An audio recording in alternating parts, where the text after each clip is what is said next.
all started with a knock on the door of our cabin, which we'd been held up in since we arrived at the site of the Wannock Lodge a few days ago. A man with a bow told us the lodge had been overrun by something dangerous. Before approaching the building, we met a group of academics and researchers calling themselves the BC Research and Development Team. We entered the lodge to find people bloodied, some violent, some calling for help or begging for food, a woman with an iron mask strapped to her face, and carrying a 5-foot-long sword attacked any who approached her.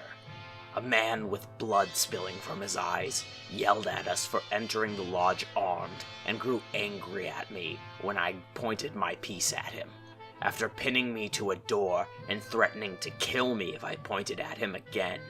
The damn gun misfired into the sky, and the man turned around to assault me. Luckily, the rest of my family were there to put him down, and I only came out of it scraped and bruised. But remind me to buy a new revolver with the silver I won yesterday in that blackjack game. Lousy slide release mechanism almost put a hole in my foot more than a few times. We fought off more cannibalistic humans, and I landed at least one good shot on the masked woman before she disappeared into the woods. Eventually, some were able to catch her and purge her body with fire. After we'd cleared the lodge and we were discussing what to do, suddenly a crazed young girl with a knife entered, cackling. She claimed to have killed her parents and consumed her father. After restraining her, two very clear sides broke out between people who wanted to try and help her and those of us who were willing to just straight up mercy kill her, which one man of the group calling themselves the Timberwolves did. I ain't down with letting monsters live, and had she somehow been brought back to sanity, what kind of normal life could she have lived? In my opinion, it had to be done. I'm just glad I didn't have to be the one to pull the trigger.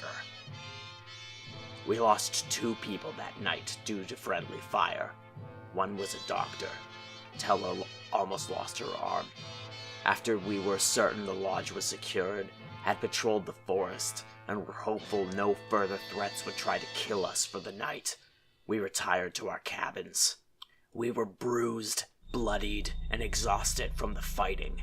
The only choice we had was to sleep, and hope we'd wake to see the dawn.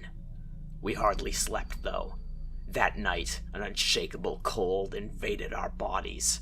I tossed and turned and shivered through the night, drifting in and out of consciousness.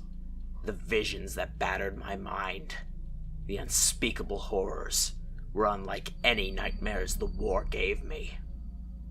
We woke tired, hungry, and breakfast did little to fill our stomachs. A group of mercenary monster hunters named the Ebony Reapers arrived that morning.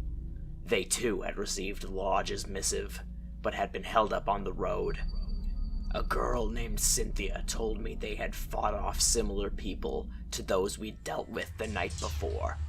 Some of them seemed either green or reckless to me, but I think Cynthia's a good kid. She almost got herself killed a few times though, so I'm trying to keep my eye on her. Wasn't long until we were beset upon by more people exhibiting the madness and hunger. We did our best to subdue them. A lantern lit from the hearth held against their chest brought them back in a way, but they couldn't stand the pain and the guilt of what they had done. Fortunately, a triage of volunteer doctors arrived to treat the wounded, and I was somewhat forced into assisting with an exorcism.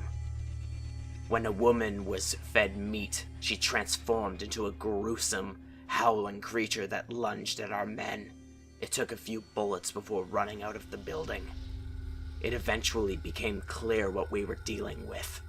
Wendigo. Man-eating Algonquin demons that can possess people who have eaten human flesh. The rest of the day is quite a blur to me, to be honest. Instances of fighting whatever creature broke into the lodge, and scrabbling to find information that could help us fight back the Wendigos. One that manifested itself as a hulking brute with axes chased us through the woods. Cannibals continued to harass, but they were fodder by comparison.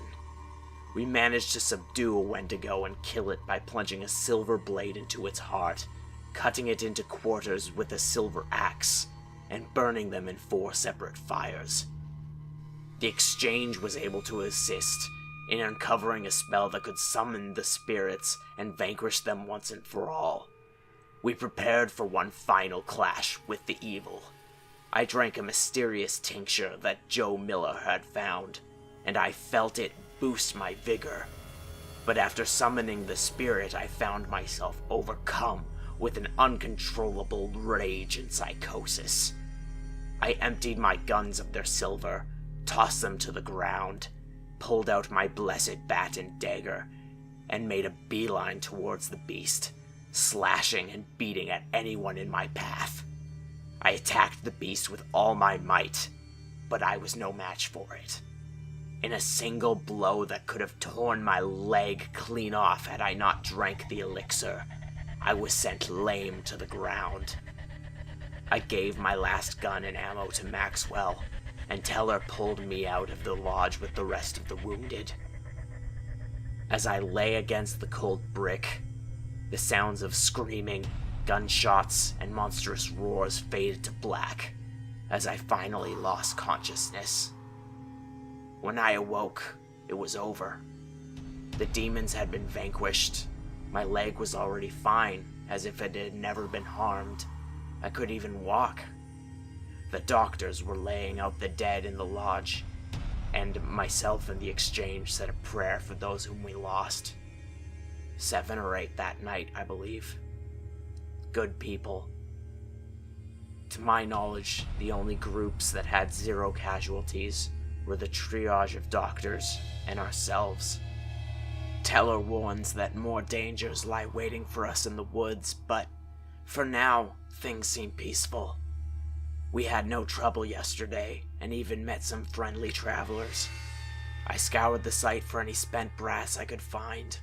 When I can get into Vancouver, I plan to purchase more weapons and munitions, and have the brass reloaded.